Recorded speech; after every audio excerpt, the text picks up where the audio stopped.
I get the message from Nature Boy where his location is and everything. So I head out to this guy's house. It's crazy. Crazy house. Nice. Top of the mountain. Villa? It was like villa? it was a house secluded on the top of a mountain. Wow. Every morning you just seen the sun pop. Oh my God. That's crazy. He had like 10 of us with him. He already had people there living with him. And all these people were from the United States. Women or men? Woman, men, mix. Wow. But we were the first white guys to show up. Huh. Which was weird.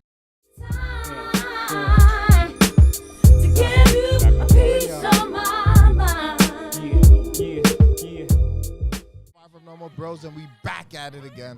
First of all, I'm gonna need you to tell a friend and tell a friend and tell a mother effing friend to follow and subscribe to your boys. We're on Spotify, Apple Podcasts, Google Podcasts, and other podcast platforms as well. You can catch us on YouTube and TikTok. That's Far From Normal Podcast. Make sure you type that into a search engine and see the boys on those clips. We got everything for you. We got the website, www.farfromnormalpodcast.com. We got all the links up there. Make sure you check it out. Of course, YouTube. We're on Instagram as well. That's far_from_normal_podcast. Check it out. You already know. It's your boy Fuzzy Vision. You know, I see the world clear. And you know, I see the future. And the future is bright.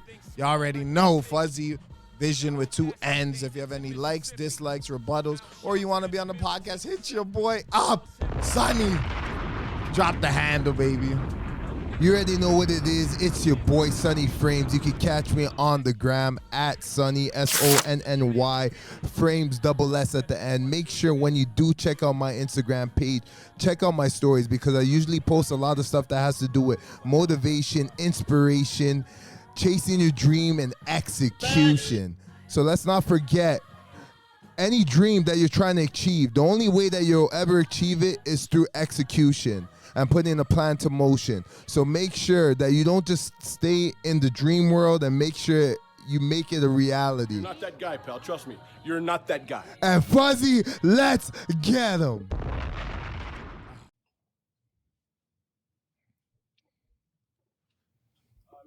All right. So Alex, tell me, what do you usually do like on your days off? Because I think a lot of people, when they go to work, don't tend to have hobbies. They just go home because they're exhausted. Like typically, you know, from the guys that I know, there's different sets of guys. There's guys that go home, crack a beer, you know, relax, sit on the couch, call it a day. You know, they're okay with that. And then you got people that don't just go home. They might not even go home. They'll just go to the gym right away, and they'll start working on themselves and doing stuff to improve themselves. But an individual like yourself, what do you find yourself doing when you're not working? When I'm not working, I'm usually very chilled out. I don't like doing I don't like partaking in alcohol, first of all. Okay. So for me, a day off is just more of just being with myself. Usually like a self-care day. Wake up, meditate, and then I just go throughout my day, like just making sure I'm eating good, staying healthy. And then things that I love to do is honestly just researching stuff. Okay, such as what? I like going deep into research of like history and like... Oh, what kind of history? So recently I've been tapping into more like history prior to the 1900s. Oh, okay. So just learning about how the old world was, and something I'm very fascinated is like the history of Portugal and all these navigators. Yes, some of them were very, very great men, and they're like, there's a lot of teachings that they can show us, especially in our day and age. It's funny that you mentioned that, because I also am a big reader of history. I'm very interested in the past and what was really going on. I feel like there's so many areas that we have no idea about.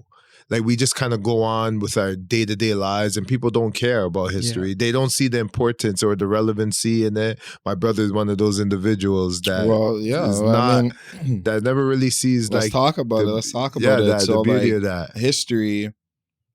We were having a conversation, me and my bro were having a conversation about history, and you know, whether you need to know about history or not, whether it's relevant or not, because fact of the matter is that you're not going to know all the history that's ever existed, and you don't know whether what history you're looking at is right, is correct, is correct history. You know, what standpoint is it written from? Is it written from the victor? Is it written from the loser of war? So it's so subjective, basically. So it depends on who's writing the history that will make it relevant, and it depends what society you're in. Because at the end of the day, we can look at histories of our backgrounds, like we can go back to our background history, or we can look at history of the country we live in, which is Canada. And there's going to be a lot of things you're going to be shocked by and confused by, and, you know, you didn't have any understanding of. And the question is, you knowing that, how does that help you in today's life, like in terms of moving forward with your life, going after what it is you want out of life? To me, history sounds more like a leisure thing. It sounds like somebody that's curious, that wants to know maybe more about the world, maybe feel like they have more of an understanding of the world. But in my head, it's like, it's a rabbit hole, just like conspiracy theories to a certain degree. It's like you can research, no, but where does that lead you? So you guys, where that's led me kind of is not just history of what's gone on in the world, but history of like philosophers who have written things that are so powerful, like statements to live by. You know what I'm talking about? Like there's certain people that we don't even know about, but they lived on this earth and they wrote things and they dedicated their life to learning about reality and how to program our minds properly and all this stuff. Yes. And I guess that's where like my research has taken me to, away from more of like the mainstream history, because a lot of it is scrubbed by the victors, by the people who won the wars. So that's where I kind of got led into, is these philosophers from the old world. See, I can resonate with that, because there's a level of curiosity about the individuals that do write history or make history, because I always find it interesting that these individuals, they spend a lot of time in writing their story or what they've seen, and their experiments that they did, and I would say their mind state for that time period. And that's what I find fascinating.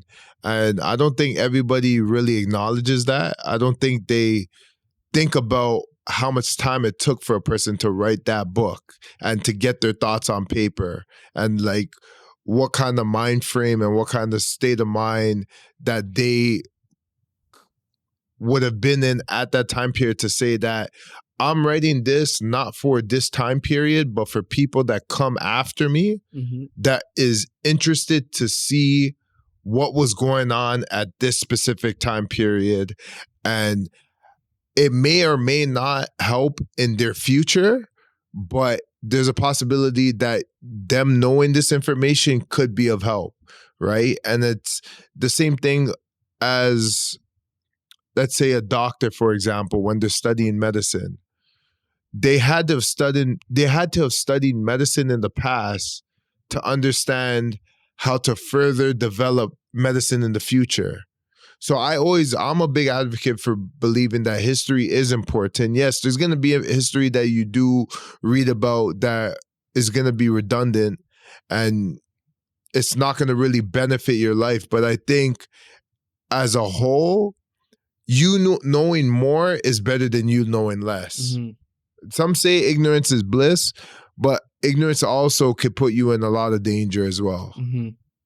But I'm under the impression you thinking you know more is just as dangerous, because just because you've read up on history, just because you've studied certain things in the world, doesn't mean you know more about the world than someone else that hasn't done that, right? Because, yeah, go ahead. The more you know, the less you know.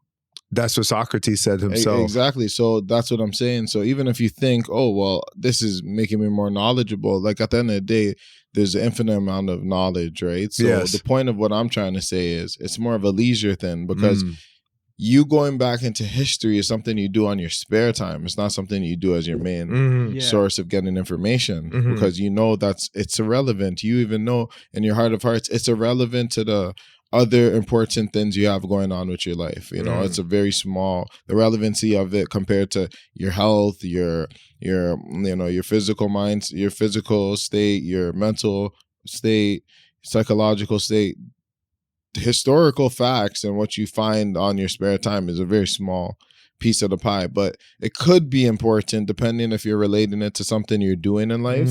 So it could have importance, but I'm not under the impression that you have to be a historian or you should, focus a lot on history. I think it's important to know some relevant facts of things that have happened, maybe that you don't understand or that you want to know more about. But again, it's just something that you do in your pastime. That's how I view about like the historical stuff that, people look into. I think the relevancy of it is of those times. You can apply it to your life, but it's not something that I spend much time doing, I'll be honest. Okay, that's interesting that you say that. Even the part where you're talking about it's more for people that it's more for leisure time.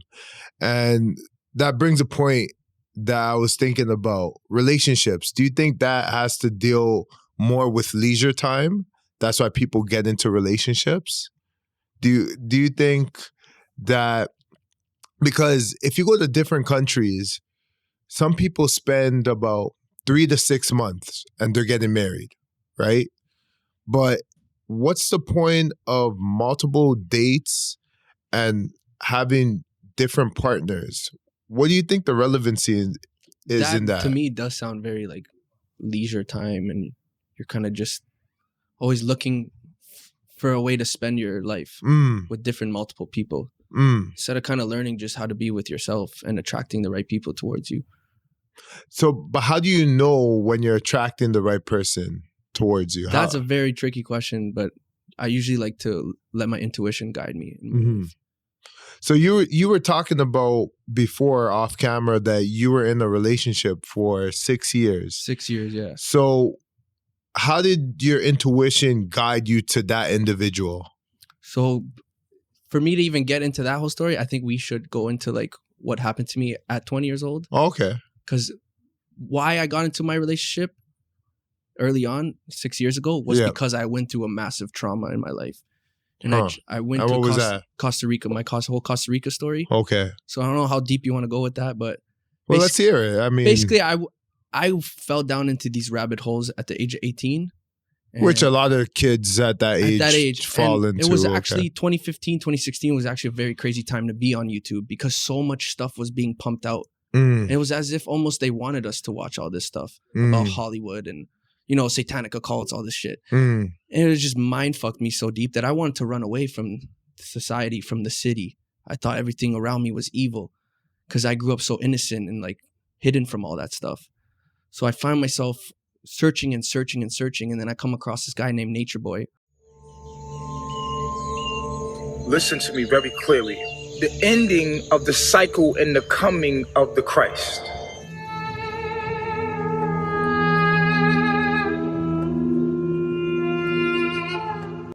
I am the black man. I am God. I love myself. I love myself, man. You feel me? What I'm doing is beyond Martin Luther King. It's beyond Malcolm X. It's beyond... What I'm doing is beyond all of that. On YouTube. And this guy was just breaking down how the system works, how we need to get back to nature. We need to live in the jungle, all this shit. And I got so pulled into that. Also because he was very charismatic with the way he would convey his message. And he almost came off as like a spiritual gangster, I would call it.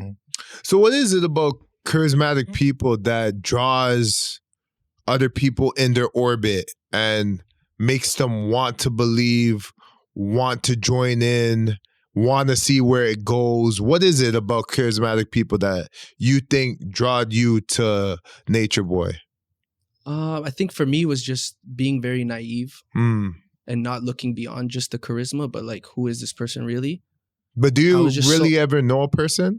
You don't, right? Yeah. Until you spend a lot of time with them. So that's where I was just looking at the message. The message was very enticing, the way he portrayed it. So I looked past the person I was looking at. I just wanted to fulfill what the message was saying, which was to leave the city, go live in Costa Rica, and live the rest of your life. At the time, I didn't see how stupid that sounded. I just want to go for it. And I actually very proud that I took that step because a lot of people wouldn't go travel alone. But I chose to pack my backpack and go to Costa Rica. So you're very serious about it. Like, how long did it take for you to make that decision, even to pack up? Because you're pretty young at that point. At that point, so I found Nature Boy's YouTube channel, and then after like 6 months of watching his videos and going like deep and even like talking to him online and stuff, I was like, I'm out of here. But what kind of initiated was I met this girl, and it was actually the total solar eclipse of 2017. Okay. It was the exact day. And I just felt like something happened that day. Like I literally fell in love with someone. I couldn't explain it. I had never felt that in my life. I always stayed away from girls, basically, like in terms of relationships. Just wanted to be single most of my life. I would even tell people I'm never getting married. That's interesting because in the Portuguese just community, they get married very young. Yeah. So how did you even break through that mind state? For me, I was very shy. So the thought of having a wedding didn't Cross make your me mind. feel comfortable. But you didn't feel like you felt the pressure from your parents, Not nothing really, like no. that? Never. My parents are Portuguese, but Yes. like they're not like that old school trying to push me Okay. to do things. They always Okay. kind of let me find my way. Interesting. Do you Even have any find my way in- siblings? I have one sibling, yeah, Younger or older? 2 years younger. Okay. Is he a man or a woman? He's a man. Okay. So he also, is he under the same? He's much different than me. Yeah. Okay, We're like very. opposites. Oh, wow. Yeah, But do you guys get along? we get along very well. Yeah. Okay. But yeah, get back into the the Nature Boy. Yeah, Nature and Boy, So yeah. I you find going myself there. falling in love with this girl, and then I still wanted to just get out of here. So things happened between that relationship early on where it got really heated, and I just took off. I literally bought a ticket, and I went to Costa Rica. Started to explore a little bit, and then I get the message from Nature Boy where his location is and everything. So I head out to this guy's house. It's crazy. Crazy This house, is nuts. top of the Wow. mountain. Villa? It was it like villa? it was a house secluded on the top of a mountain. Wow. Wow. Every morning you just seen the sun pop. Oh my God. That's And crazy. he had like 10 of us with him. He already had people there living with him. And all these people were from the United States. Women or men? Woman, men, Okay. mix. Wow. But we were the first white guys to show up, Huh. which was weird, kind of weird. But So what were the backgrounds of the other people? they were all, I don't like saying the word, but they were black. Nothing wrong with black, yeah. Yeah. Why do you I feel? know, I know. why do you feel uncomfortable saying? Because we're all black? just human. I don't like Okay. skin color. Yeah. It don't mean shit Yeah. to me. Okay. No, but we all have a skin color, Yeah, so yeah. we gotta say In what that colors, context, yeah, they were all black guys Okay. from black women, black. And they're black all from men. the States. They were all from the United States. Okay. They all fell for the same message I fell for. Okay. And we were all living with Nature Boy, following his teachings. This guy would have lectures every day on a whiteboard, and we would just sit there and listen to him. Wow. We would like only eat fruit and organic potatoes and tomatoes and full vegan diet. Wow. Wow. And Was it hard to go that vegan I was already route? vegan at that Okay, time, so okay. I had already been brainwashed by the vegan whole agenda. Wow. Yeah. At that point in my life, I was like 4 months into being vegan, Okay. and I was like full fruitarian when I went vegan. I Wow. was avoiding a lot of different foods. This is just because my own mind took me to a different place. But yeah, I was living in Costa Rica with this guy, living this lifestyle, but I started to realize there was something really off. The message he was preaching of living in nature, growing your own food, all that, he wasn't doing it. What, you seen him? All we were doing was making videos online, going to the fruit market and buying stuff. Oh, so that's when the It was always- illusion was kind of I off. was always spending money. It wasn't So he wasn't building any infrastructure. Or, Mm. that's what I started to realize. I'm like, is this really real? Like what we're trying to do? And then things got really heated. The landlord of the house said, you guys got to find a new place. 'Cause Wow. This guy wants to move back into his house. This guy was actually from Canada, which was wild. Oh my Wow. goodness. So he was So- renting it out. At this was 3 weeks into this experience. Nature Boy completely changed. He started getting very nervous because we have to find a new place. Huh. And one detail that I wasn't too aware of was no one had their passports. What? No one's passport was valid. They had all expired, basically, Wait, they Wow. expired while they were while in they the were country. there. Oh my Wow. goodness. Wow. And the town we were in, you would have never got caught. But this is when Okay. Nature Boy decided we were gonna go on a road trip, and we went on a road trip with a vehicle that wasn't even registered under him, and we went all the way to the other side of Costa Rica to the Caribbean coast, which had a very high military presence Wow. and police presence. Wow. Which instantly we were all tripping out. Mm. And after a couple of days being in that area, we all got arrested. For We got pulled at a stop. So was they it had 'cause pit they stops. had their passports were Exactly. expired. So Okay. they asked for all the documents, and like any cop would. They asked for documents. I show mine. Somehow I put my passport in my fanny pack that day. And I never did that before. I was just like, what are the chances of this? I pulled my passport, showed them. No one was able to provide evidence of who they were. Wow. Except for like 3 of us. Wow. But we were kind of being told by the cops that you guys are free to go. But I was very young, naive, thinking that, this is my family, my soul family, my tribe. We got to stick together. So what did you end up doing? We ended up being on the side of a road for like 4 hours waiting for a bus to come. Holy like a police bus. This is wild. This is all at 18. This is all at 20 years old. 20 years old. This is crazy. wild. This is crazy. That's a crazy So I'm here story. tripping out. Nature Boy's going full like lecture mode, preaching. Some so-called hardware that are lower self with the consciousness, the software of the higher self. That's where you have my friend. And let everybody know your name. I'm Ray. Yeah. Peace reflection. Ray. How did Ray. you pop up here? Sun Ray. Sun Ray. Ray's here. Wait, isn't Nature Boy a prejudice? Isn't he racist? How does he have white people there? Reflection. This hardware that you are now looking at, this hardware is a mutation hardware from the archetype. This reflection here is a reflection of that. The original of this hardware came out to show everyone and all of their actions what they're doing. But not all. And this is where it gets tricky, because we're all broken up in all kinds of ways, but no one truly knows what the archetype is anymore. You cannot become the archetype or be the archetype without having the archetype software. So here is one that doesn't have the archetype hardware, but has the archetype software. Here is one that doesn't have the archetype hardware, but has the archetype software. Consciousness. Thank you. Telling us like, we'll die for the truth today, all this shit. Like we're about to, he was trying to create a plan for us to escape this. Yeah. There's no escaping this, right? At that moment. Okay. All the cops had massive guns. So as a 20-year-old, I was shook and I was really scared. And I remember like holding my piss in for like 6 hours. But you were on the side of the road. We were on the side of the road. We were just being held by the cops there. Oh, wow. Okay. We couldn't really go take a piss somewhere. And then, so yeah, they pull us into this bus and we all like went in together after a big commotion for like 4 hours. This guys were like yelling at cars passing by, help us. And then we get on this bus. It's like a 40-minute drive. And I'm like sitting on one of the bus seats. And then there's a row behind me. And then the back row, Nature Boy sitting there with his 2 wives. Because this guy was polygamist. So he always had most of these cult leaders are. Yeah, most of them, right? But basically, we go on this bus ride to the police station. But while we're there, this guy's talking about like running out of the bus. We all scatter. If they shoot, they shoot. All this shit. Just saying wild stuff. That if a 20-year-old's in the bus and listen to this, like my face in the video, because it was recorded, I look like I'm scared shitless. Like I'm about to die today. And in my mind, I'm like, yo, this is my last day on earth. This is it. So basically we pull into the station. And then I realized that we're safe because they close a gate. So there's no running anywhere. So what this guy actually starts to do, he goes on Facebook Live, starts making a live video, preaching all this crazy shit. Like, we don't need paperwork. We're humans. We don't conform to the system, all this shit, blah, blah, blah, blah, blah. And then eventually the cops just had enough of this guy.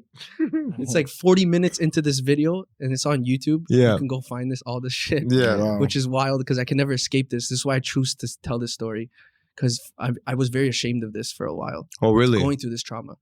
But at the end of this video, you just hear complete yelling happen. And it's because they grab him and all of the people that were like ride or dies for Nature Boy started fighting the police. Wow. The guy in front of me stood up and threw a sucker punch to the cop's head that was grabbing Nature Boy. And then I just remember going under the bus seat, hiding for my life. Just hearing these guys get wailed and just kicked in.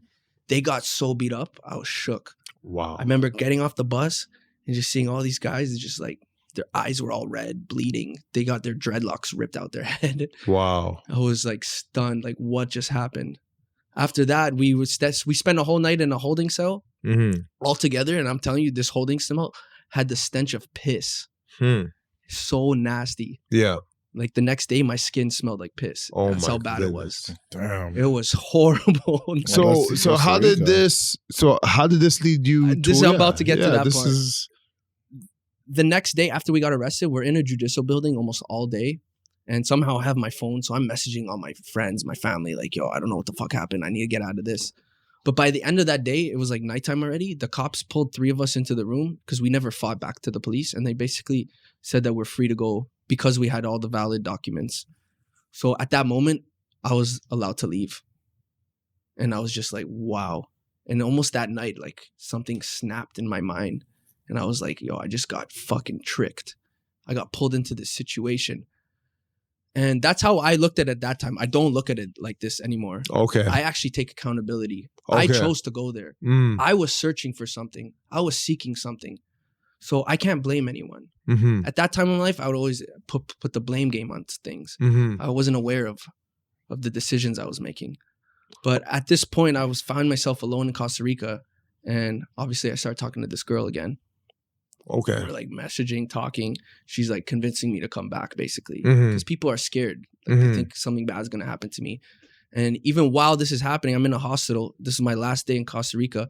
I get contacted by CBC, and they write like a whole article on this Get out of story, here. and it's still Get up outta online. My That's God. Yeah, crazy. and it says, I'm gonna have to read this young article. Canadian man escapes cult. Wow. I'm Wow. gonna have to read this It's article. crazy. So yeah, I find myself back in Canada, and the first thing I do is go to that girl, start spending time with her, and like we fall madly in love. But there was so much bad shit going on at that time in my life, in her life. And it just led into like 6 years of being in a toxic relationship and me not having the courage to like man up and do something about my life. Just kind of accepting I failed. I didn't get to do what I wanted to do, escape the matrix, whatever people want to call it. So I found myself just working construction and supporting a girl that kind of didn't support me emotionally, didn't support me the way I needed it, because I became very depressed, miserable. Do you think women can help a man? You think they can help them with their emotions?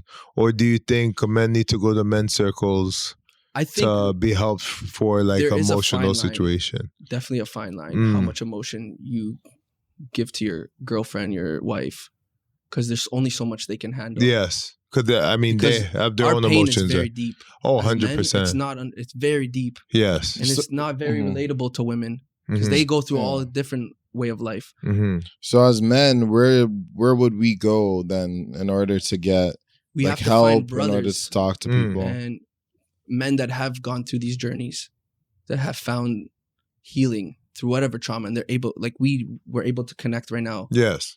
And I think, yeah, men's circles, things like that. It sounds crazy to men, but like these things are very powerful. Yes, it's very important to be in men's circles, whether that's in meditation, as you Yeah. mentioned. Like I've hosted men's circles with Mhm. breath work and cold plunging, and a very fulfilling feeling. Having And a you bunch see, of guys and you talk see the about men, life, yeah. and we're all open talking about stuff because we all just breathe together and we all did cold plunge together, and it's like just opens up the conversation. So when you have these cold plunges and you guys are bonding, does it just stay within those confines? Because when you leave, do you guys still stay in contact, or you guys are just going to do your own thing and then you guys just come back Kind for of that depends specific if day? it's like a long-term men's circle or if it's like a Well, that's what I mean, one-on-one. right? Like when we talk about men's circles, what are we talking about? Are we talking about a day trip, doing a Sometimes, plunge, yeah, or are we like an talking event at a about spa or like an event, or are we talking about we're actually building a brotherhood? a brotherhood is much different than just a men's circle. Mm. That's actually like creating a community Mhm. where they stay in contact. Okay, so We're like trying to build something. so the men's circle is just a space where you can release your emotions. Kind of just talk to And another talk guy to somebody, about okay, your problems. about that your problems. Maybe you don't feel comfortable telling a girl about these problems. That is true, and also it could be in a spot where sometimes people don't want to tell their baggage. Well, they don't want to dump their baggage on people that they know. Yeah, or So they love. or they love. So they go to men's circles to drop it on people that they don't know, that doesn't interfere with their day-to-day lives, and then they could Mhm. now go back and feel like a sense of relief, I think, personally. So with that girlfriend of yours that you were talking about, what actually happened? Because you said you were with her for 6 years. So at what point did you feel that you were underappreciated, and then you made a choice, or she made a choice on that relationship? There was many times where it was like good times would happen and then very dark times would come. Okay. And then I would feel like unworthy of myself, and just very depressing moments of my life where I'm not even ashamed, like I'm not even comfortable even talking about some stuff I went through because it's just very dark and it doesn't even need to be talked about. Yeah, you don't need to talk about But it came to a point spots. where the last year relationship, I just chose like I need to get into self-development. Mm-hmm. I need to create the man that I need to be, because I was realizing that I'm a fucking boy. I'm a little fucking kid at this point in my life. I'm so unfulfilled. I'm depressed all the time. My relationship with people are horrible because I'm not around people that are aligned with me. And so I go on this journey while I'm still living with all these people around me. And it starts to kind of trigger all these changes in my life, positive, negative. And it led me to breath work. All of this literally led me to breath work. All this pain, all this misunderstanding of not knowing who I am, because I knew who I was before the relationship. Everyone knew me as like this happy, all into fitness, old school bodybuilding. And this was like my whole life. I just loved fitness. And then I got into this relationship, I lost it all. I wasn't going to the gym. I wasn't taking care of myself at all. So do you think it was the relationship that caused you to stop the things that you were doing, or was that yourself not taking accountability on the stuff that you were doing? Not seeing the signs that this was not a good relationship for me, and then choosing to go forward with it and dropping all the other stuff to protect what I had. Mm-hmm. But when you get in like a relationship, even, you know, you said like you'd rather be more, you wanted to be who you wanted to be, who you thought you would be in this world. You want to make your mark. You want to have some, whether it's experience, whether it's advancement. You wanted to be the guy that the woman would want to be with, basically, right? So, but when do you even get to that point? Because I feel like at any point, you know, you're never going to be perfectly where you need to be in life, and you're never going to be fully ready for like a relationship, especially say you've never been in a relationship. So like, let's just say now you fast forward, but say you weren't in a relationship to begin with, and then you start a relationship at this point.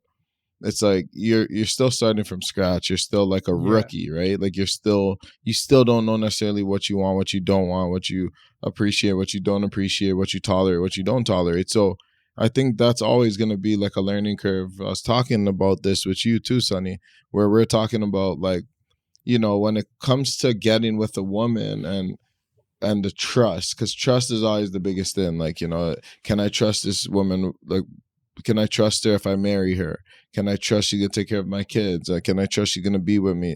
You know, she's not going to cheat on me, et cetera, et cetera. We're like, how do you know the person you choose is going to trust you or not?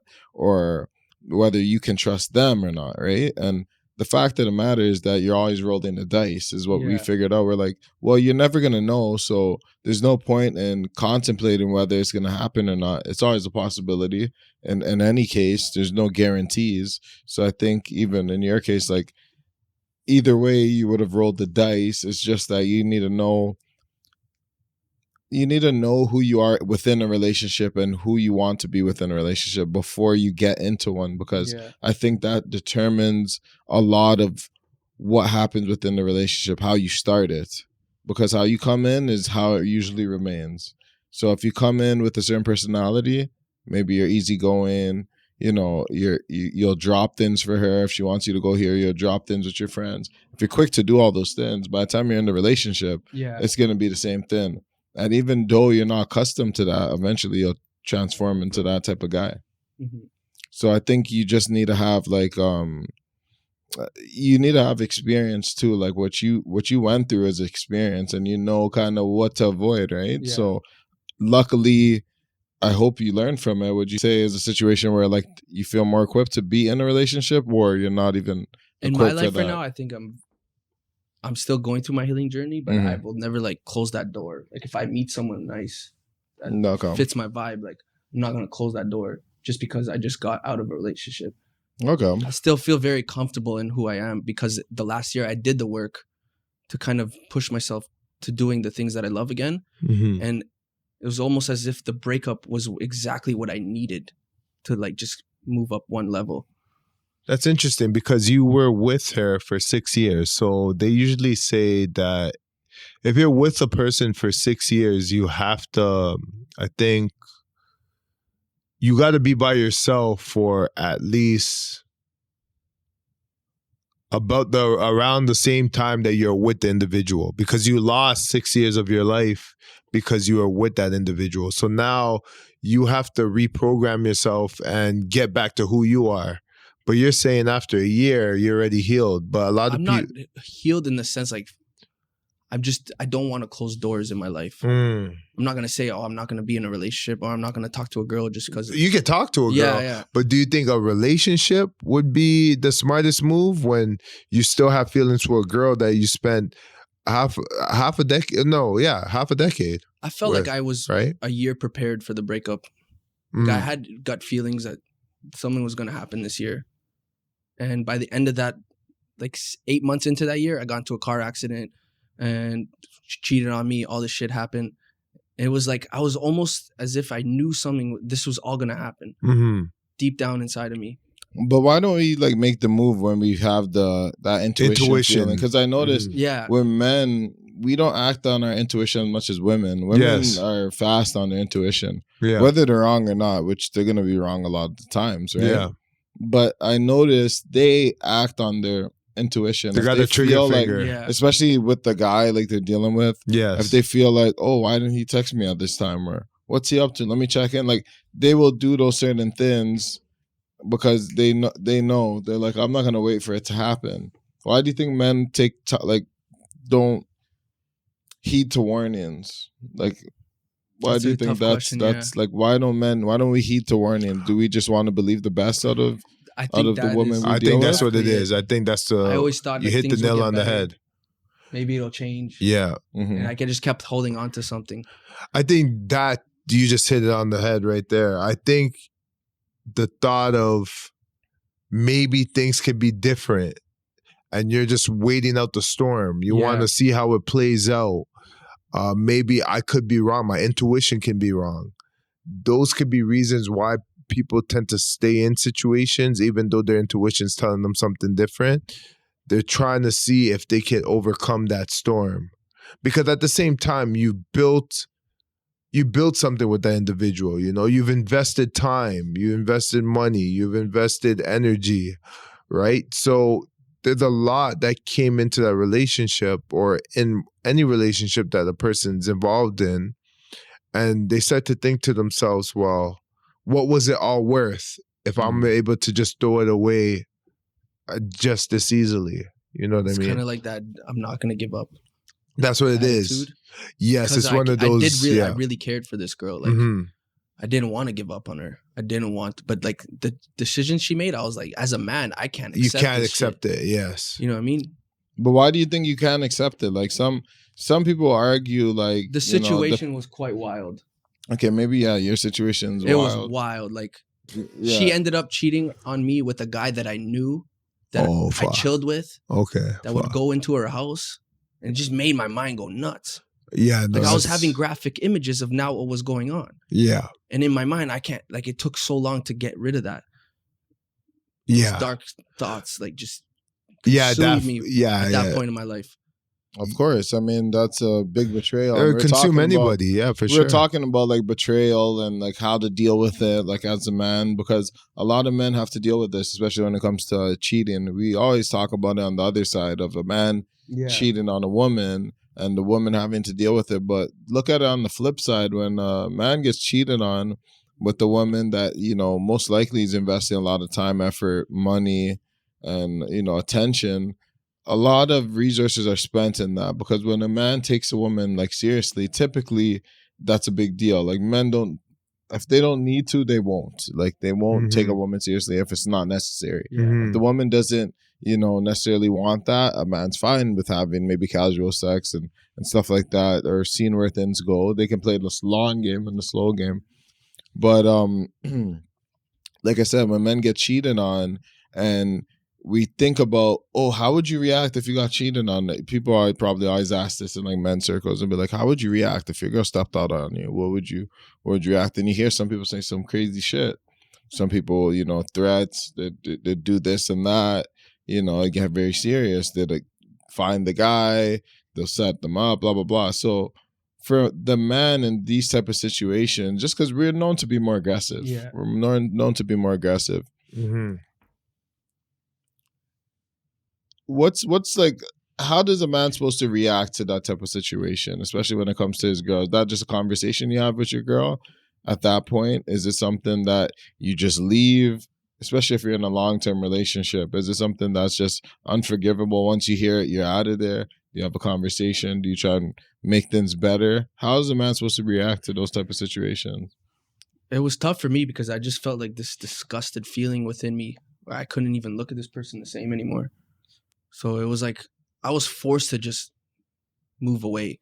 But she brought like negative shit towards me. Like very toxic, violent, and things were getting very chaotic. Is this after you found out? After she told me straight to my face.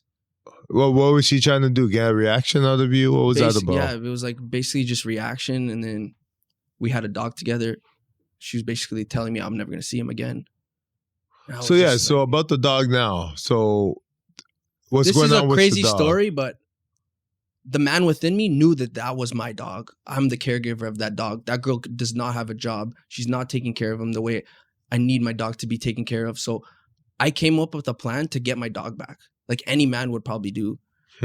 But it is kind of mean, but I did take my dog back from her and it fucking destroyed her. Oh, so you have your dog now? I have my dog, and like how long did it take for you? How long did it take for you to get 2 months of not seeing him. But because she realized what she did to me, she was giving me like access to like, be nice to her. And eventually I was like, yo, I want to see my dog. I want to have him for a couple of days. And then I realized that, yo, my dog's unhealthy. He got overweight. That I knew he wasn't doing good. So I made the moral decision to like take custody of my dog, which he already was. He was just being like kept away from me, which was like probably the worst pain I've been through beyond just being cheated on. Because I don't know how you guys are, but my relationship with animals is very deep. I was about to say, I noticed that people that have animals, they treat them as if they're their child. That's how I feel with my dog. Do you know why that bond is created? What is it about that bond? That's deep. I don't know, man. Because I don't have an animal, so I need to hear it from a person that, you know, has a pet and how they see it as their child. It's different than dogs are so much different than a child because they're so loving. Like if you have a good dog and you've trained it properly, the way they treat you is so mind-blowing. Because not even your child would treat you good all the time. But you can literally beat a dog and it will still love you. But like when you build a bond with a dog and it's healthy, it's like it's such a fulfilling thing to have this support from a living being. Because I do believe that they are very highly emotional and they feel things. And dogs, personally, I believe that they're very in tune with what humans are feeling. And a dog doesn't know you're scared because he's looking at you. He knows you're scared because he can smell the fear. And that's where animals have this hypersensitive awareness to certain things that we don't. So I've always felt like this very warm, compassionate, and just loving energy that my dog would give me. And we would just go for walks. I'd be in nature and I wouldn't give a fuck about anything going on in my life except for just being in the present moment. But I always looked at it like this. You have an animal, right? It's your pet. You see it as your child. But at the same time, the same dog that, you know, that you said shows you a love that not even a child can give, we have to take into consideration that you're putting a roof over the dog's head. You're feeding the dog. If the dog gets sick, you take it to the veterinarian.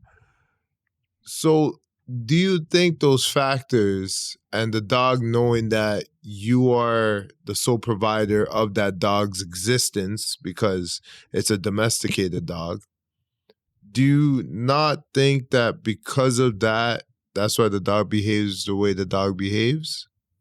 To a certain extent, probably.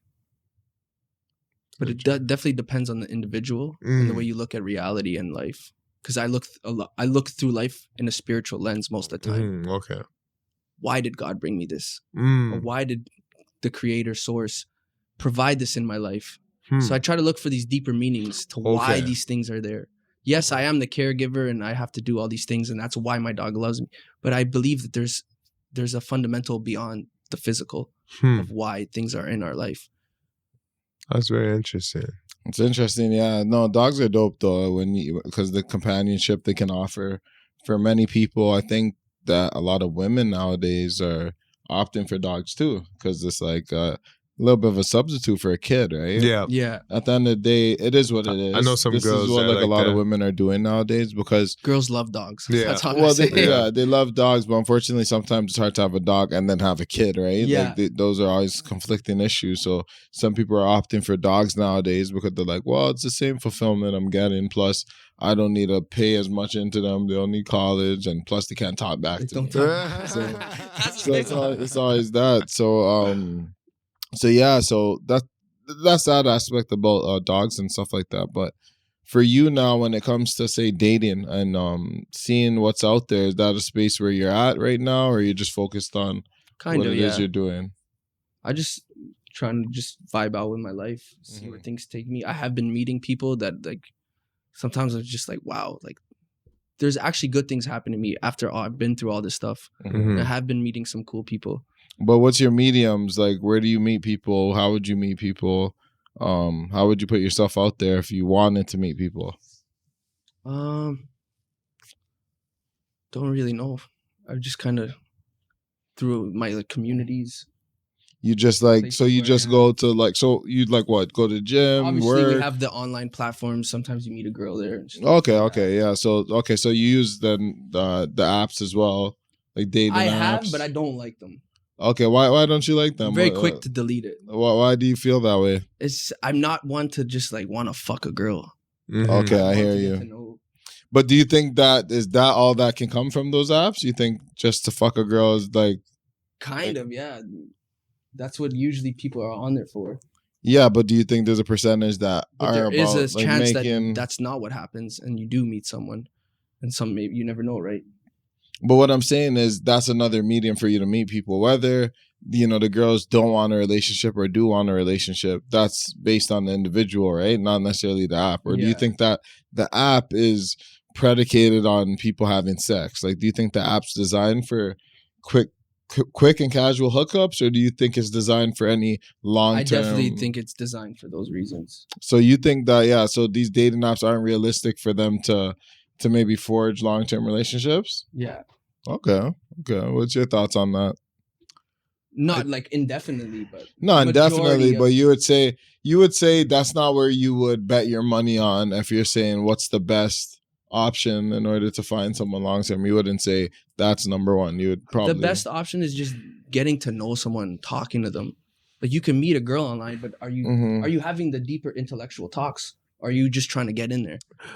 Well, is that based on you, or is that based on the woman? On the individual. Because I think it's how you come across. Like, certain girls obviously aren't looking for that. So, like, the conversation might die out because they're like, I'm not looking for that. I'm looking for a fun time or whatever.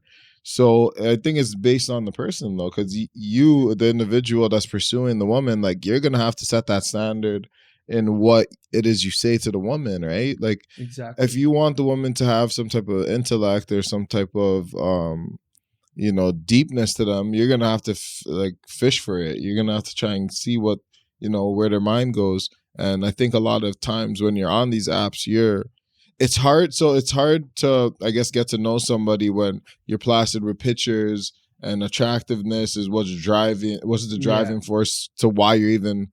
But that's always been the thing, because whether it's on an app or whether it's in real life, the looks is always the biggest distraction. Like, it's going to determine if you want to speak to an individual or not, unless you're bumping into them in a random situation or maybe in a community situation where it's like you see them often, so you started striking conversation with them and you got to know them on a personal level rather than the superficial level. But most of the time when you're out and about, you're meeting people on a superficial level rather than a personal level. But my thing is, even when you meet these people or you talk to these people, I think we have kind of crazy expectations. We think we're going to figure out this person through talking to them in a couple messages. You have to understand, when you're on these apps, you're dealing with strangers. Yes. Yeah. People that you don't know from anywhere, and you don't know anyone that knows them either. Yeah. So it's not like you have a history on them or anything. So when you're talking to them,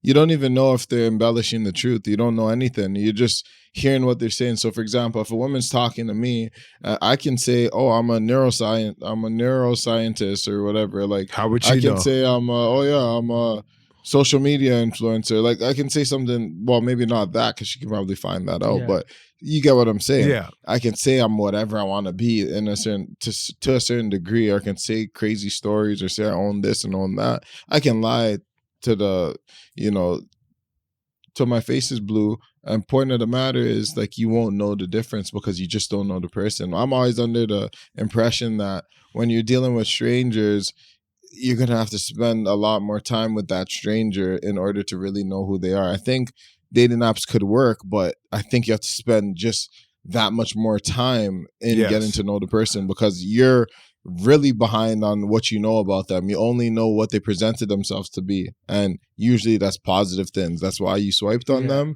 And obviously the looks are going to play the biggest role in that. Mm-hmm. So I think that even if you are going through those mediums, and even though they might be meant to hook up, I think you would definitely have to spend a lot of time with a woman you're taking seriously through those type of apps. I also believe what tends to happen is when men start to court these women on these dating apps, it's more of a one-sided conversation. I think it has to be back and forth for something to actually transpire. If it's only one person asking all the questions, putting the effort in, saying this and that, and then they're just giving you a one-word answer, yes, no, maybe so, stuff of that nature. Yeah. Oh, what do you like to do? And they give you like little brief answers. Like, how are you supposed to work with that? Yeah. How do you work with a girl that just gives you like the bare minimum of effort? You know what I mean? Because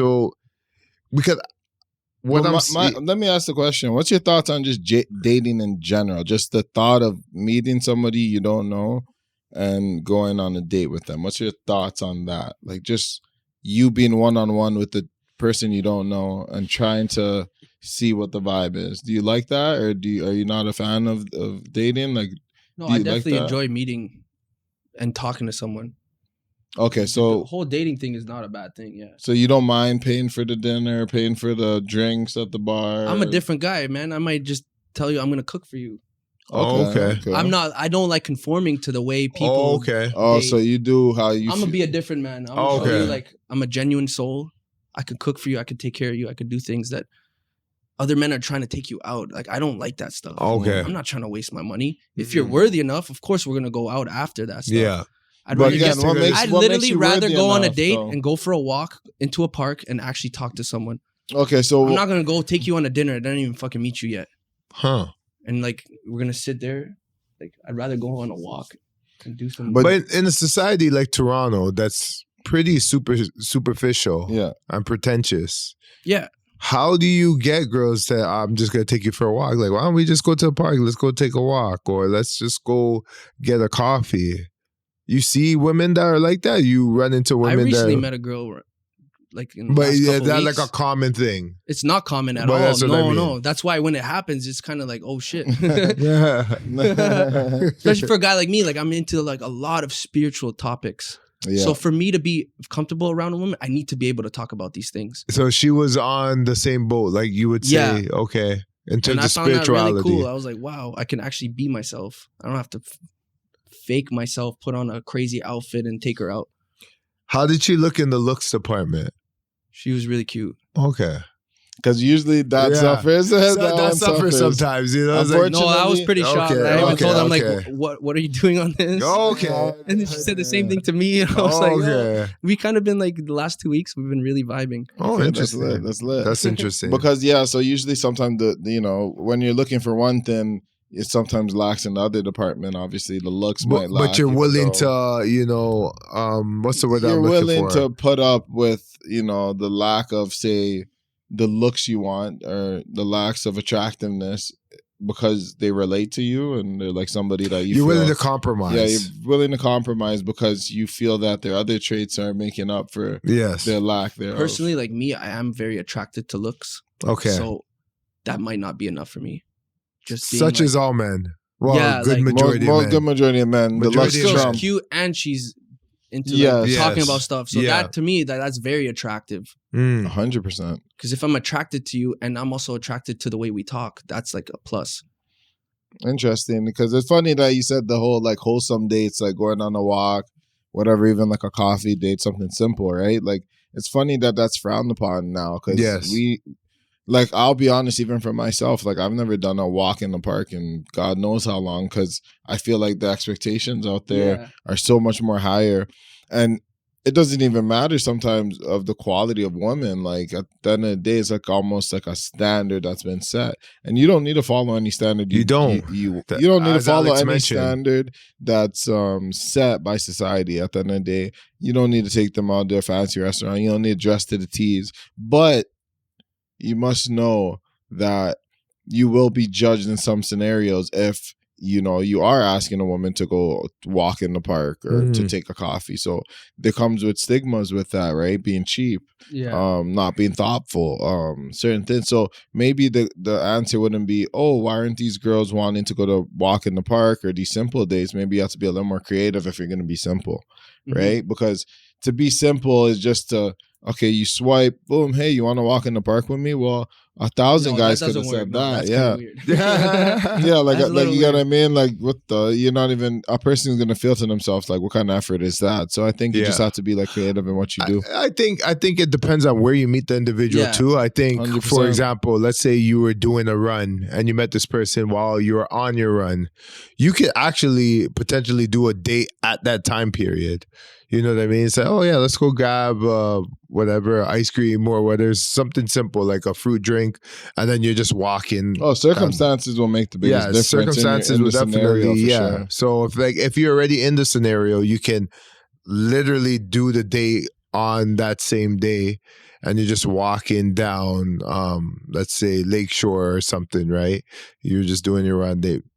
So those are genuine connections that you can build, and people can meet people at Trinity Bellwoods. People are just kind of, chilling out, relaxing, and any big park. Big park in the city when they're relaxing, you could just go over to them, start a conversation, see where it goes. Sometimes it can go somewhere, sometimes it won't. You move on. It's not a big deal.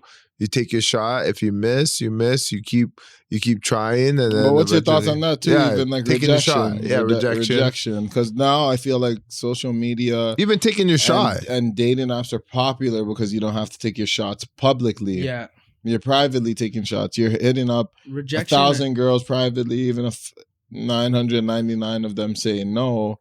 It doesn't make a difference to you. You're online. You're hidden behind the screen. You don't feel it. So what's your thoughts on that? Like rejection and maybe men fearing that to talk to girls in public or just getting to know girls in public? I think that is a big problem in our society. Like people scared to get rejected. I think it goes down to like just not knowing yourself enough. Because if you know that if you're happy with who you are, what does it matter if someone rejects you? Exactly. It's their loss, no? It's their loss. I know I'm a great guy to talk to be around. So if a girl doesn't want to be around me, that has nothing to do with me. Yeah. See, my thing is, I was under the impression it's weird about rejection because you feel a feeling that you don't want to feel, so you sometimes don't want to partake because you're like, I don't like the feeling of someone not saying yes to me, because everything in life, like usually when we ask for something, we get it, right? And we just need to ask nice enough and then we usually can get it. But when you're trying to get something and you genuinely have good intentions and then the person rejects you, you feel away because it's like, I was genuine. Like I really wanted to get to know you, but it's like the person didn't want to get to know you, right? So we make it a personal matter. And so it's more of an ego hit, if anything. Yeah, it's more of an ego hit. So that's where I started to realize, I'm like, wait, it's more my ego saying to myself, like, oh, what's wrong with me? Why is she, or there must be something wrong with me if she's saying that she doesn't want to get to know me. What do I look a certain way? Do I smell? Should I have a different haircut? Should I dress differently? What's wrong? And you start pointing your finger at yourself, and then you start obviously getting more intimidated by like the more women that come around. You're like, I don't know, I don't want to get rejected. I don't want to get rejected, because you think that same trait that this girl didn't like, all of them don't like, so you're gonna get rejected by a bunch of them. So I think you just make a monster out of a small thing, right? So eventually, I think when you're confident in yourself and your abilities, you're able to talk to women and be rejected, but you're also able to understand with conversation where it's going, so you can understand whether this woman is interested in getting to know you. Because at the end of the day, if you come across a certain way, even if a woman's not necessarily interested in dating you, she won't be opposed to maybe getting your Instagram, or maybe even talking about stuff outside of this, who knows. But I think you just have to learn to be a good conversationalist. Just understand yourself. There's no losses in life, especially when interactions don't go your way. It's just a learning curve, right? So I think that a lot of men need that. I think another big thing too is it's not just about meeting people and as a man finding girls. What's truly important, I believe, is having a purpose with your life. Because that purpose is going to attract things to you. Yes. It's going to attract a girl who's interested in you because of what you're doing. But if you're just loafing around, just trying to talk to this girl, that girl, this girl, but you have no true purpose, like a mission, you have to be on a mission as a man, I believe. Whether that's training, going 365 days in the gym, fitness, or building a business, or doing something. That is very much more important than having a girl in your life. 100%. I think, women do find that. There's actually a book. It's called The Way of the Superior Man. And it goes deep into all of these things. I've read that book, yes. Yeah, and you're right. I think women find that attractive when a man is on a purpose and they show confidence through what they do and what they're trying to achieve, and them staying busy. They find that man to be an interesting man rather than a man that looks like he's just kind of, again, just hanging around, doing whatever he's doing. They notice that stuff, right? Yeah.